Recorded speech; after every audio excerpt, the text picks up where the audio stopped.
का संरक्षण है वो एक सभ्यता की मैच्योरिटी की निशानी है। Protection of minorities is a hallmark of a civilization. कोई सभ्यता कितनी सभ्य है ये ऐसे देखा जाता है कि वो अपने अल्पसंख्यकों को कैसे ट्रीट करती है। जैसे विंस्टन चर्चिल ने कहा कि कोई देश कितना सभ्य है ये देखा जाता है उस देश में कैदियों को कैसे ट्रीट किया जाता है। जिसने जुर्म कर दिया, सजा हो गई, वो आपके कारागार में है, आप अपने कारागार में अपने कैदियों को कैसे ट्रीट करते हैं, इससे डिटरमिन होता है कि सिविलाइजेशन का लेवल क्या है। मैं अल्पसंख्यक अधिकारों की पूरी बहस को समझता हूं कि इसको इस झगड़े से, सांप्रदायिकता से, धर्मनिरपेक्षता की डिबेट से निकाल के बाहर कर देना चाहिए। धर्मनिरपेक्षता का कोई रिश्ता अल्पसंख्यक अधिकारों से नहीं, न सांप्रदायिकता का कोई रिश्ता। अल्पसंख्यक अधिकार बेसिकली जनतंत्र का मुद्दा है। अल्पसंख्यक देश के नागरिक हैं, जैसे और नागरिकों के अधिकार हैं ऐसे ही अल्पसंख्यकों के अधिकार हैं, जो मैं आपको अभी बताने वाला हूं। इसीलिए देखिए, फ्रैंकलिन रूजवेल्ट ने कहा, no democracy can long survive which does not accept as fundamental to its very existence the recognition of rights of minorities. तो जो माइनॉरिटी राइट्स का क्वेश्चन है, it is basically a question not of secularism, not of communalism. It is a question of democracy, it is a question of equality, and it is a question of equity. हमारा देश धर्म के नाम पर उसका बंटवारा हो गया, बहुत गलत बंटवारा हुआ, आर्टिफिशियल बंटवारा हुआ। राष्ट्र धर्म के नाम पर नहीं बनने चाहिए। अगर धर्म के नाम पर राष्ट्र सक्सेसफुल होते तो फिर 100 इयर्स वॉर यूरोप में क्यों होती? सबके सब एक बन जाते, United states of Christianity. 30 years war Europe में क्यों होती? और फर्स्ट वर्ल्ड वॉर और सेकेंड वर्ल्ड वॉर ये भी माइनॉरिटी राइट्स के मुद्दे पे हुई। बेसिकली जो राष्ट्र बना, टू नेशन थ्योरी, वो टू नेशन थ्योरी तो 25 साल में खत्म हो गई जब बांग्लादेश बन गया। मुसलमान थे ये लोग, लेकिन ये अलग हो गए क्योंकि जो भाषा है वो मेन मुद्दा है। धर्म इतना बड़ा मुद्दा नहीं है। हम अपना संविधान बना रहे हैं। हमारी संविधान सभा में एक मेंबर थे महावीर त्यागी। जब अल्पसंख्यकों के अधिकार की कमेटी बनने लगी तो उस कमेटी के अध्यक्ष हैं सरदार वल्लभ भाई पटेल। जिनको सरदार वल्लभ भाई पटेल से अकीदत है वो अल्पसंख्यक अधिकारों का विरोध नहीं कर सकते, क्योंकि ये सारे अधिकार सरदार पटेल के लिखे हुए हैं, उनके दिए हुए हैं ये सारे अधिकार। तो महावीर त्यागी ने ये प्रपोजल दिया कि पाकिस्तान भी अपना संविधान बना रहा है, पहले जरा देख लेते हैं वो अपने अल्पसंख्यकों को क्या अधिकार देते हैं, हम भी अपने यहां वही अधिकार दें। सरदार पटेल नाराज हुए, नेहरू नाराज हुए, अंबेडकर नाराज हुए। उन्होंने कहा पाकिस्तान क्या करता है उससे भारत का कोई ताल्लुक नहीं है, हम पाकिस्तान से गवर्न नहीं होंगे। और जो सेंटेंस बोला पंडित जीबी पंत ने, गोविंद बल्लभ पंत जो बाद में यूपी के मुख्यमंत्री बने, satisfactory solution of questions pertaining to minorities will ensure the health, vitality and strength of the free state of India. Now it is necessary that a new chapter should start and we should all realize our responsibility. जिसको मंत्री जी ने भी कहा कि हमारा दायित्व है, unless the minorities are fully satisfied, we cannot make progress. ये आ गया विकसित Bharat. We cannot even maintain peace in an undisturbed manner. अब प्रश्न जो आता है, जो इमाम साहब ने रेस किया, वैलिड प्रश्न है, लेकिन मैं अध्यापक हूं, मुझे क्लैरिफाई करना चाहिए। ये कैसे माइनॉरिटी राइट शुरू हुए? शुरू हो रहा है आर्टिकल 19 ऑस्ट्रियन कॉन्स्टिट्यूशनल लॉ 1867 में, जिसमें कहा गया कि माइनॉरिटीज को राइट है, एब्सोल्यूट राइट है to their nationality and to their languages. फिर हंगरी का लॉ बना 1868 में, फिर स्विट्जरलैंड का लॉ बना 1874 में, जिसमें 3 लैंग्वेज फार्मूला आया। फर्स्ट वर्ल्ड वॉर हुई। फर्स्ट वर्ल्ड वॉर के बाद जो पीस ट्रीटी हुई, उसमें माइनॉरिटी राइट्स आ गए। Minority protections were codified in 5 treaties negotiated between allied and associated powers on the one hand, and Poland, Czechoslovakia, Romania, Greece and Yugoslavia on the other. Special provisions for minorities were incorporated in peace treaties with Austria, Bulgaria, Hungary, Turkey, while Albania, Finland and Iraq declared that they will protect minorities. फिर permanent international court of justice ने 6 अप्रैल 1935 को minority schools थे Albania के, उनका matter गया और वहां बताया कि उद्देश्य क्या है इन राइट्स का। और permanent international court of justice ने कहा, the objective of minority rights is to secure for minority groups the possibility of living alongside the rest of the population and cooperating amicably with them, while at the same time preserving the characteristics which distinguish them from the majority and satisfying the ensuing special needs. और permanent international court of justice ने कहा कि equality in law से discrimination खत्म होता है, पर equality in fact में रिक्वायर कि आपको स्पेशल प्रोविजन करना पड़े।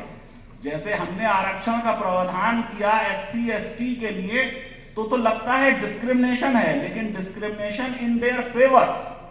यही वो आइडिया है जो हमारी सुप्रीम कोर्ट ने कहा कि इक्वालिटी एक फॉर्मल इक्वालिटी है कि सब बराबर है, और एक सब्सटेंटिव इक्वालिटी है जिसमें जो कमजोर हैं उनके लिए स्पेशल प्रावधान किया जाए।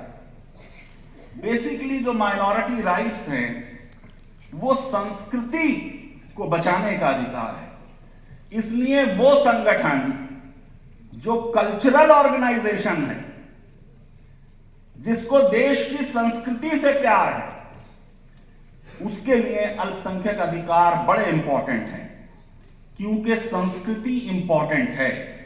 Cultures are valuable because through access to societal cultures we have access to range of meaningful options, but the survival of a culture is by no means guaranteed, and therefore where and whenever it is threatened with debasement and decay, it must be protected. We have inherited a cultural structure and we have some duty out of simple justice to leave that structure at least as rich as we found it. ये right है अपनी संस्कृति को बचाने का। जो citizen के right हैं, व्यक्ति के राइट हैं, एक मेरा राइट, उस राइट से मैं गरबा कैसे करूं, होली अकेले कैसे खेलूं,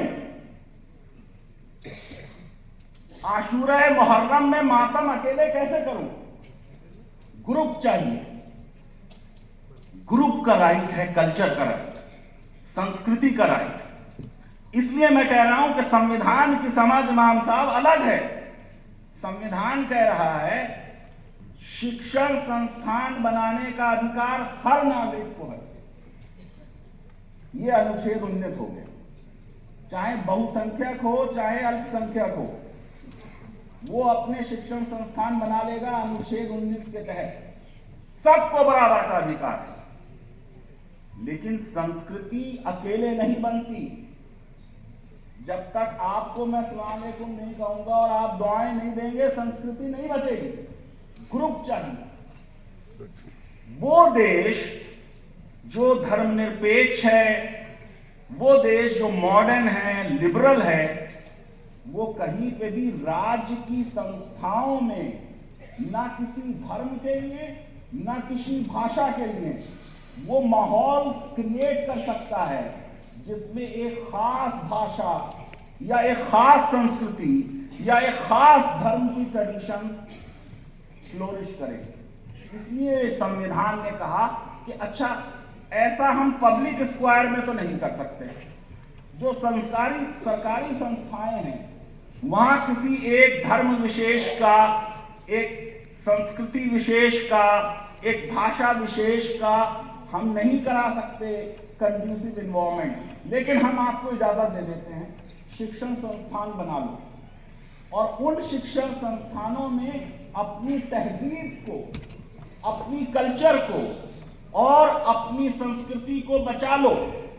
ये शिक्षण संस्थान का मतलब ये नहीं है बिल्कुल भी कि वो कोई देश के विरुद्ध होंगे। माइनॉरिटीज के दिल से बार बार यही निकलता है, दिल से निकलेगी न मरकर भी वतन की उल्फत, मेरी मिट्टी से भी खुशबुए वफा आएगी। जितने मुसलमान हैं वो मर जाते हैं, मिट्टी मिल जाते हैं। जो भारत की पवित्र भूमि है, ये तो मुसलमानों की बॉडीज भी उस भूमि में शामिल हैं, जो दफन होकर खत्म हो गए, वो उसमें शामिल है। बात ये हो रही है कि कहां से हम ये अधिकार ला रहे हैं।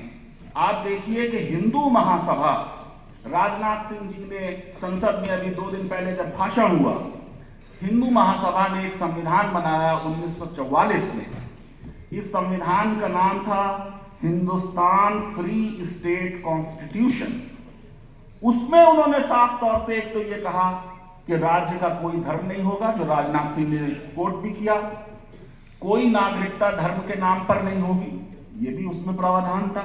लेकिन खास प्रावधान उसमें जो अल्पसंख्यक अधिकार बन गया बाद में, जो अनुच्छेद 29 बन गया संविधान में माइनॉरिटी राइट्स के नाम से, वो ये था right to culture and language. अब ये जो अधिकार है कल्चर का, है तो ये अल्पसंख्यक अधिकार, आर्टिकल 29 एंड 30 माइनॉरिटी राइट माना जाता है। अब उसकी भाषा सुन लीजिए। भाषा क्या है? Any section of Indian citizen having distinct language, script और culture of its own shall have the right to conserve the same। यानी भारत के नागरिकों का कोई समूह जिसकी अपनी भाषा है, जिसकी अपनी तहजीब है, कोई जिसकी अपनी स्क्रिप्ट है, कोई उसको उसे रखने का अधिकार है। ये जो पिछले 70 साल की देश की कहानी है, उस पर बड़ा फख्र है, बड़ा गर्व है हमें। भारत अब विश्व की तीसरी बड़ी इकोनॉमी बनने जा रहा है। लेकिन आप सोचिए कि हमारे यहां आज 750 भाषाएं हैं, लेकिन पिछले 70 सालों में 250 भाषाएं मर गईं। 250 भाषाएं, 1/3 भाषाएं मर गई इस देश में। आप सोचिए कि तुलसीदास ने, वाल्मीकि की रामायण संस्कृत में थी, उसे तो बहुत कम लोग पढ़ पाते थे।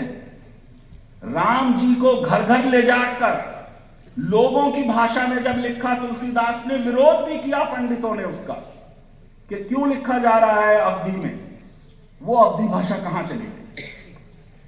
सूरदास का महाकाव्य जिससे हमें कृष्ण की बाल लीला के बारे में पता चला, वो ब्रज भाषा कहां चली गई। इसलिए ये जो अल्पसंख्यकों का अधिकार है, आर्टिकल 29, मौलाना साहब, पहले तो ये है any section of Indian citizen, यानी ये बहुसंख्यकों का अधिकार है 100%, क्योंकि उसकी हेडिंग में लिखा है protection of interest of minorities, लेकिन अंदर उसने लिखा है any section of Indian citizen. Number 1, ये 29 की बात मैंने आपको बता दी। तो मेन मुद्दा ये कह रहा है 29 के अपनी भाषा, अपनी तहजीब को, स्क्रिप्ट को कंजर्व करें। कंजर्व होगा फिर कैसे? ये आर्टिकल 30 आ गया। अब आर्टिकल 30 ने क्या कहा? अल्पसंख्यक चाहे भाषा की बुनियाद पर हो या धर्म की बुनियाद पर हो, उनको अपने शिक्षण संस्थान स्थापित करने का और प्रशासित करने का अधिकार हो। अब संविधान में शब्द माइनॉरिटी 4 बार आया है, उसकी परिभाषा नहीं दी। परिभाषा सुप्रीम कोर्ट ने दी। सुप्रीम कोर्ट ने कहा कि क्योंकि राजभाषा की बुनियाद पर बनाए गए, इसलिए अल्पसंख्यक को परिभाषित राज्य के लेवल पे किया जाए, और कहा कि कोई भी किसी राज्य में अगर 50% से कम है तो वो अल्पसंख्यक है। सुप्रीम कोर्ट में अब ये बात आ गई अभी लेटेस्ट जजमेंट में कि अगर तमिल लोग बिहार में, उत्तर प्रदेश में कोई शिक्षण संस्थान बनाएंगे, तमिल संस्कृति और तमिल भाषा को कंजर्व करना चाहेंगे, तो वो हिंदू होंगे, ब्राह्मण होंगे, लेकिन उनके शिक्षण संस्थान जो होगा वो माइनॉरिटी होगा और उसमें तमिल लोगों के लिए आरक्षण होगा। मैं आज ये भी बताऊंगा कि इस आरक्षण की बात क्या है। जो बात हो रही है वो ये कि शिक्षा का अधिकार, अगर अल्पसंख्यक पढ़ेंगे नहीं तो उनका मस्तिष्क विकसित कैसे होगा, व्यापक कैसे होगा? अगर वो सिर्फ मदरसे में पढ़ेंगे तो फंडामेंटलिस्ट बनने के चांसेस ज्यादा हैं, इसलिए उन्हें दी जाए शिक्षा। और अगर वो अपने शिक्षण संस्थान बनाना चाह रहे हैं, उसके लिए इनिशिएटिव ले रहे हैं, तो ये बहुत बड़ी राष्ट्र सेवा है जो मैं आपको अभी आगे बताने जा रहा हूं।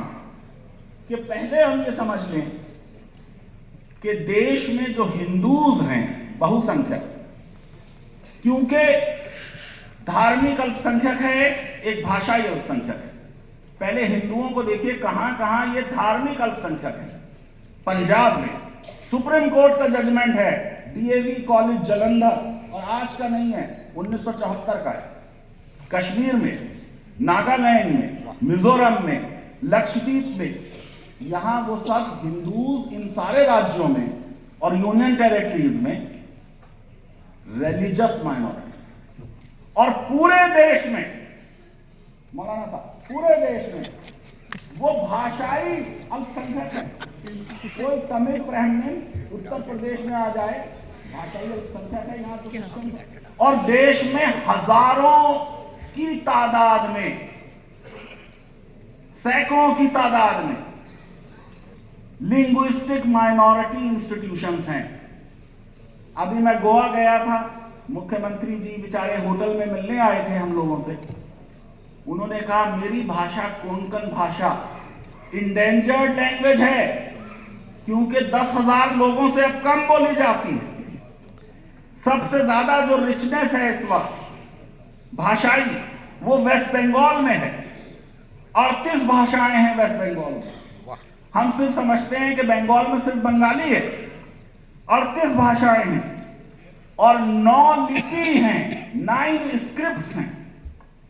जब कोई भाषा 10,000 लोगों से कम लोग बोले तब उसे कहते हैं इंडेंजर्ड।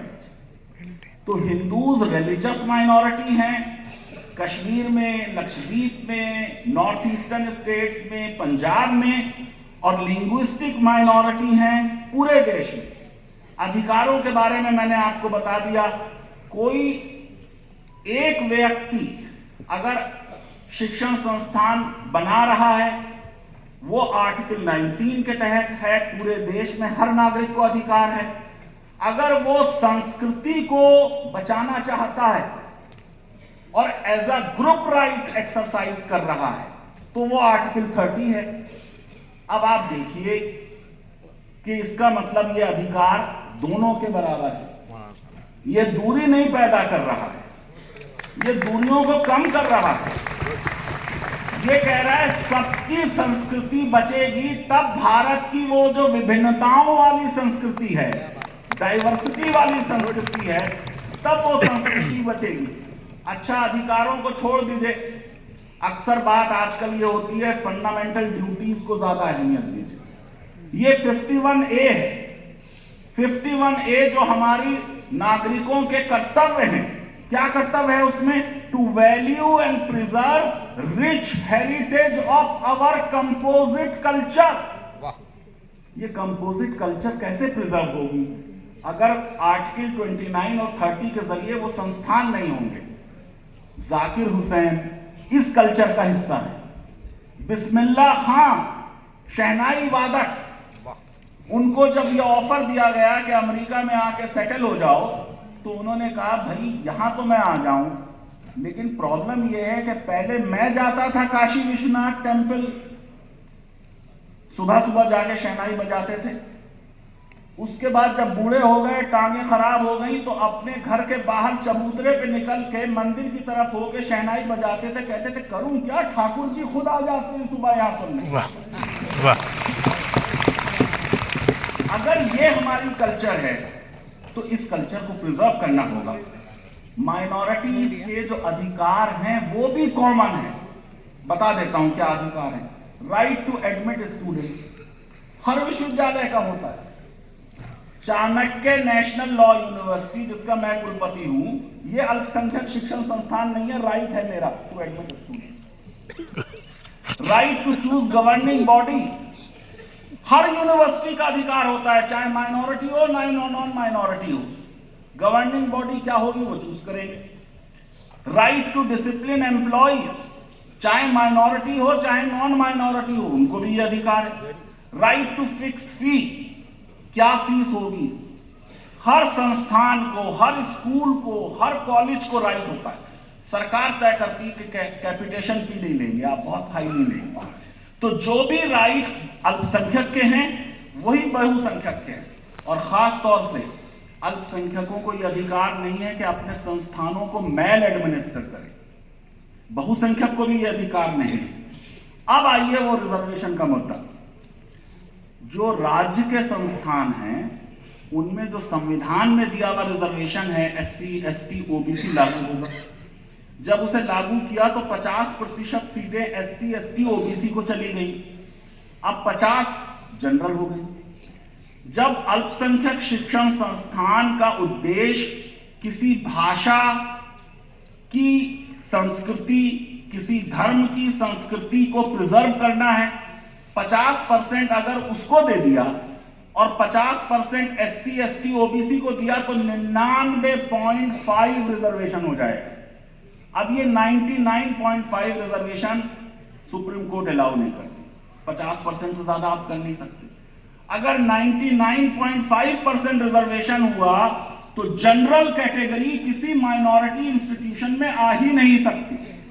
इसलिए संविधान ने लिख दिया, आर्टिकल 15(5) जो यूपीए सरकार ने बनाया और आर्टिकल 19(6) जो हमारी मोदी सरकार ने बनाया 2016 में, दोनों में कहा गया संविधान में कि अल्पसंख्यक शिक्षण संस्थान में हम ये लागू नहीं करेंगे। क्यों नहीं लागू करेंगे? क्योंकि 99% रिजर्वेशन हो जाएगा। ये बात सही नहीं है, लेकिन इसका मतलब ये नहीं है कि अल्पसंख्यक शिक्षण संस्थान SC, ST, OBC को इनकरेज कर एडमिशन ना दे। कई तरीके ऐसे निकाले जा सकते हैं किसी भी अल्पसंख्यक शिक्षण संस्थान में जहां पर समाज की जो डाइवर्सिटी है वो रिफ्लेक्ट हो और वहां SC, ST को किसी तरह लाया जाए। अब जरा देख लीजिए कि ये जो काम कर रहे हैं अल्पसंख्यक शिक्षण संस्थान, ये क्या हैं, इसको जरा समझ लीजिए। तो आप सोचिए कि जो नंबर ऑफ माइनॉरिटी इंस्टीट्यूशंस हैं, अभी हमारे जैन धर्मगुरु ने बताया 2500 जैन इंस्टीट्यूशंस हैं, 4-5 जैन माइनॉरिटी यूनिवर्सिटीज हैं, क्रिश्चियंस की 7800 हैं। मुस्लिम्स की 5286 है, सिख्स की 307 है। कहां कहां है ज्यादा? केरला में सबसे ज्यादा माइनॉरिटी इंस्टीट्यूशन है, 4719। सबसे ज्यादा देश में लिटरेसी कहां है? इसका मतलब ये वो अल्पसंख्यक शिक्षण संस्थान है जो देश के लोगों को पढ़ाते हैं। ये हम सैल्यूट करना चाहते हैं आर्च बिशप को। ये ईसाई शिक्षण संस्थानों का देश हित में कार्य है कि उन्होंने कई पीढ़ियां हमारी पढ़ा दी, उन्होंने हमारा इलाज किया ईसाई हॉस्पिटलों में। नंबर 2 पे कहां है शिक्षण संस्थान माइनॉरिटीज के? 1113 तमिलनाडु में। सारे पैरामीटर्स देख लीजिए आप डेवलपमेंट के, तमिलनाडु भी आ गया है। थर्ड कहां है? कर्नाटका में 757। यानी जिन जिन राज्यों में अल्पसंख्यक शिक्षण संस्थान ज्यादा हैं वहां एजुकेशन, लिटरेसी पैरामीटर ज्यादा हैं। आप देखिए कि हमें अगर जनसंख्या कम करनी है तो शिक्षा दें। केरला में जो मुसलमानों का फर्टिलिटी रेट है वो यूपी और बिहार के हिंदुओं से कम है, क्योंकि वहां एजुकेशन है। अब इन शिक्षण संस्थानों में पढ़ कौन रहा है? ये जो इतने शिक्षण संस्थान हैं, ये अब मैं आपको डेटा दे रहा हूं। 2021 की रिपोर्ट है, national commission for the protection of child rights. 62.5% in minority institutions. मौलाना साहब, नॉन माइनॉरिटीज आर स्टडीइंग। ये अल्पसंख्यक बहुसंख्यकों को पढ़ाते हैं और अल्पसंख्यक शिक्षण संस्थान में बहुसंख्यक क्यों होने चाहिए? ये केरला एजुकेशन बिल के 1957 के जजमेंट में जस्टिस SR दास ने कहा। क्या बात?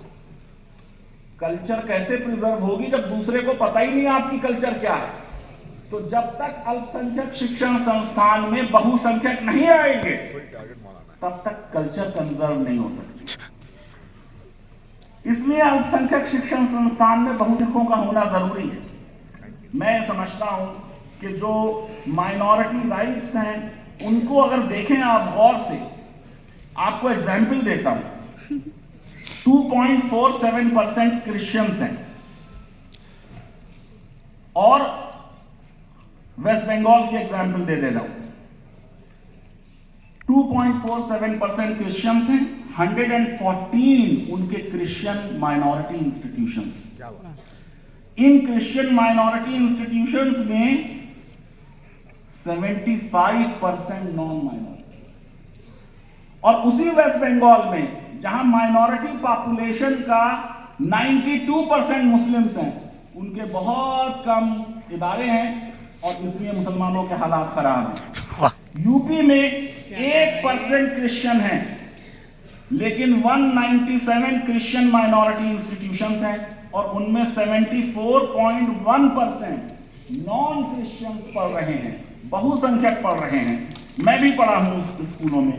सिखों के इदारों में देखें 75.95% नॉन सिख पढ़ते हैं। दिल्ली में ले लीजिए, खत्म टाइम, दिल्ली में ले लीजिए, दिल्ली में बहुत से सिंधी माइनॉरिटी इंस्टीट्यूशंस हैं और इन सिंधी माइनॉरिटी इंस्टीट्यूशंस में नॉन सिंधी भी पढ़ रहे हैं, नॉन माइनॉरिटीज भी पढ़ रहे हैं। मैं समझता हूं कि अगर हमको अपने देश को आगे बढ़ाना है बाई 2047 तो उसके लिए जरूरी है कि पूरा देश आगे बढ़े, वो 20% पीछे ना रह जाएं। अगर वो पीछे रह जाएंगे तो देश आगे नहीं बढ़ेगा। हम भी तेरे बेटे हैं, जरा देख हमें भी, हम भी तेरे बेटे हैं, जरा देख हमें भी। ए खाके वतन तुझसे शिकायत नहीं करते, ए खाके वतन तुझसे शिकायत नहीं करते। वतन की पासबानी जानो ईमा से भी अफजल है, वतन की पासबानी जानो ईमा से भी अफजल है। मैं अपने मुल्क की खातिर कफन भी साथ रखता हूं। जय हिंद।